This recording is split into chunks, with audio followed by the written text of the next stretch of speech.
J'en ai fait mon homme du match pour cette finale du top 14, c'est Ibrahim Diarra, et je vais essayer de vous expliquer de manière totalement neutre pourquoi j'ai fait ce choix. Alors tout d'abord c'est pour sa défense, et notamment pour sa capacité à gagner ses duels.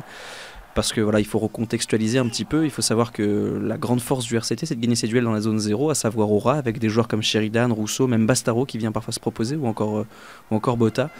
Et Ibrahim Diarra réussit là où la plupart des troisièmes lignes du monde ont échoué, à savoir contenir les assauts du RCT. Il faut comprendre pourquoi c'est important pour le RCT, c'est simple, c'est parce que grâce à ça, ils arrivent à concentrer la défense et surtout fragiliser l'adversaire sur par exemple la zone 3, à savoir au large, ou tout simplement la zone 2, le milieu de terrain. C'est pour ça qu'on va voir des joueurs comme Guito ou Bastaro sortir des énormes saisons. C'est dû en partie grâce à la capacité du RCT à gagner ses duels justement dans la zone 0.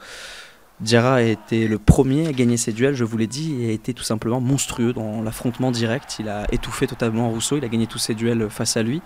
Et surtout, il a su se proposer une attaque, pourrir les sorties de balles, ralentir la fluidité du jeu toulonnais. Et c'est pour ça que j'ai décidé d'en faire mon homme du match plutôt que Rémi Thalès. Bien que Rémi Thalès ait fait un match exceptionnel, ce sera plutôt le troisième ligne que j'ai décidé de mettre en avant.